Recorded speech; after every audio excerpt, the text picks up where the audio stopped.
So have you ever been in the middle of a conversation and, a friend drops some huge news, Oh, all the time. or you hear about some major breaking event and inside your head you're freaking out, but the English words just, they don't come out right. Yeah, you just freeze up. Exactly. That moment of conversational Yeah. paralysis. You know you should sound shocked or happy or empathetic, but you just end up saying something kind of flat, like, oh, interesting. Right. And it's more than just a roadblock. It's really a barrier to connecting with people. When you react in a big way, you're showing you're engaged. Totally. So our deep dive today is all about cutting through that struggle. We're going to unpack the exact phrases, the vocabulary, and some practical tips to bridge that gap. So it's not just about knowing the words, it's about sounding truly natural when you're reacting to things. That's the goal. This is sort of a shortcut to confidence in those moments. Right. We want to train your instincts so the perfect reaction is just ready to go. Okay, so let's unpack this. We can start with the basic framework, right? Matching the emotion to the phrase. Yep. The source material organizes reactions into four really clear categories: surprise, shock, happiness, and sadness. Mm-hmm. If you can map the feeling to the right words, you're already halfway there. Let's start with the most common one, just plain old surprise. Okay, and the important thing with surprise phrases is that they're basically just signals. They're not meant to convey some deep meaning. They just signal, hey, I'm listening. I just need a second to process what you just said. Right. Like placeholder. Exactly. And the material gives us some great punchy ones, like, no way, are you serious? And of course, I can't believe it. Or just a simple, really? Wow.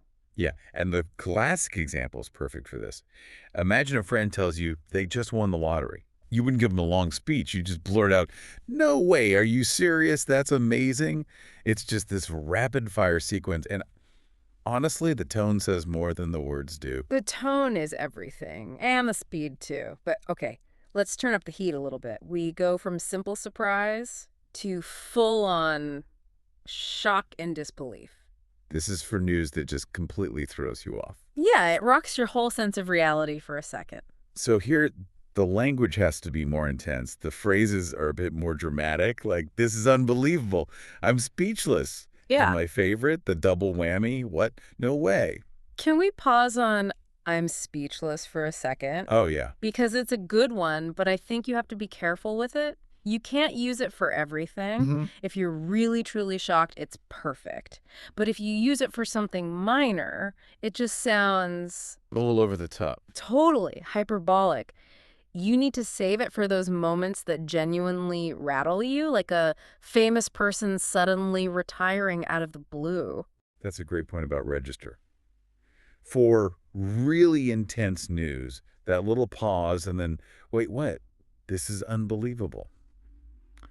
That really sells the gravity of it. But what if the shock is actually good?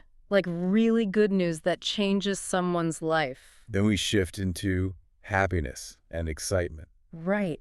And these phrases are so important for building that connection, for celebrating with the other person. These should feel really automatic. Things like, that's awesome, I'm so happy for you, or even just, this is the best news. And you often see people layering these. You wouldn't just say one thing. You might go, oh my God, I'm so happy for you. That's absolutely awesome. Yeah, you stack them up. That stacking shows you're fluent, that you're genuinely in the moment and not just reciting a line you learned. Okay, and finally, we have to talk about the difficult ones. The conversations about sadness and disappointment. Showing you care in these moments is maybe the most important language skill of all. These are phrases that say, I'm here with you. And you need simple, direct responses.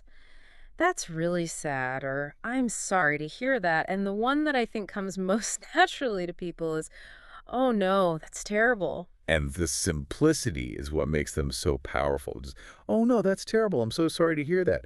It shows you care without you having to build some complex sentence when emotions are high. Exactly. So that framework, surprise, shock, happiness, sadness, It gives you this reliable mental map for pretty much any conversation. Okay, now let's actually put that map to use. This is where we go from just learning words to actually practicing the skill. Yeah, this part of the source material is great because it's so focused on immediate application. So for you listening, this is your chance to practice.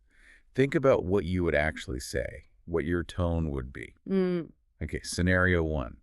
You just found out that your favorite band is coming to your city for a concert. okay, so this is just pure excitement, right? Mixed with a little surprise. Totally. So your response needs to have a lot of energy. You could say, "Are you kidding me?" And then follow it with something like, "No way, that's the best news I've heard all year." And here's a place where you're expected to be a little dramatic. It's okay to overreact a bit. Now, contrast that with scenario number two. Your best friend tells you they're moving to another country. Ugh. Yeah, that one is emotionally tricky It's so... because you've got two opposite feelings at the same time. You're genuinely happy for them, but you're also incredibly sad because you're losing your friend. So how do you even say that? If you're only sad, you sound selfish. But if you're only happy, it feels like you don't care that they're leaving. You have to blend them. You have to do it on purpose. So you start with the excitement for them, something like, "Wow, that is absolutely amazing. I'm so happy for you." Right. And then you pivot. "But oh man, that's also really sad news for me. I'm going to miss you so much." Being able to show both of those emotions is like a real sign of conversational mastery. That blending is everything. Okay, last one. Scenario number three. Your school is planning a surprise event this weekend. This one's easy. It's just fun, unexpected news. Pure positive. Yeah. This is where you use those simple, energetic phrases. "Wow, that's awesome. What kind of surprise?" And notice that question at the end. Yeah, it keeps the conversation going. Exactly. You're showing you're interested and you want to know more. So the lesson here isn't about finding the one right answer. It's about training your brain to just grab one of these phrases instantly. It's about automation. Spend some time with those scenarios because getting that reaction time down is what really makes you sound fluent. Okay, now, this is where it gets really, really interesting. We're going to move beyond the basic phrases to the little linguistic tricks that make you sound not just correct, but really natural Yeah, the verbal flair. This is how you stop sounding like a textbook. and start sounding like a local. So we're talking about things that add emotion and personality, like the word seriously. Depending on your tone, it can mean you're excited or that you're skeptical. Oh, totally. And then there's the one that's everywhere now. I can't even. I can't even. It's such a funny one because you're literally not finishing the thought. And that's the whole point. The feeling is so overwhelming, good or bad, that you are like incapable of forming a full sentence. It's a linguistic shortcut for high emotion. It's super efficient. It is. But we have to talk about register here. What about phrases like, "that's crazy"? Or, the more casual, "that's nuts"? Yeah, probably not something you'd say to your boss in a performance review. Probably not, unless you have a really specific kind of boss. These are definitely casual. You use them with friends, with colleagues you're comfortable with. They signal a certain level of informality. That's a crucial point. In a formal meeting, you might say, "I'm genuinely surprised by that." But with a friend, no way, that's nuts. Just has so much more personality. It's knowing which tool to use for the job. And then we have the absolute powerhouses of quick reactions, the single exclamatory words. Right. The material points to two big ones. Wow and oh my God. And wow is just, it's perfect. Wow is the ultimate safety net. It's almost always appropriate for surprise or appreciation, and it buys your brain a split second to figure out what to say next. It's always there for you. It is.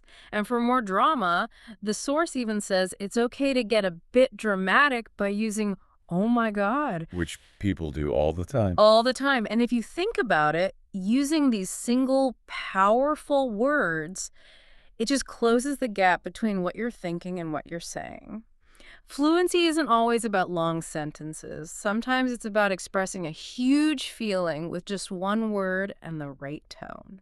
So we've covered the core reactions, we've walked through some pretty complex scenarios, and we've given you some bonus tips to make your English sound just effortless. The big takeaway is still practice, practice, practice. Absolutely. And that brings me to a final thought to leave you with. We've talked a lot about phrases, but think about how many of the most natural sounding reactions are only one or two words long. Wow, no Yeah. way. Seriously. Hmm. So it makes me wonder, when you're aiming for that high-speed, fluent reaction, should you focus less on grammar and sentence structure and more on mastering the tone and the inflection of those simple exclamations? What do you think stands out more, a perfect sentence or a perfectly delivered wow? That's a fascinating point. The idea that tone might be more important than grammar in those moments. So for you, we really encourage you to try this out. Go back to those scenarios, the concert, the friend moving away. Say them out loud. Yeah, say the phrases out loud. Focus on the emphasis, the tone.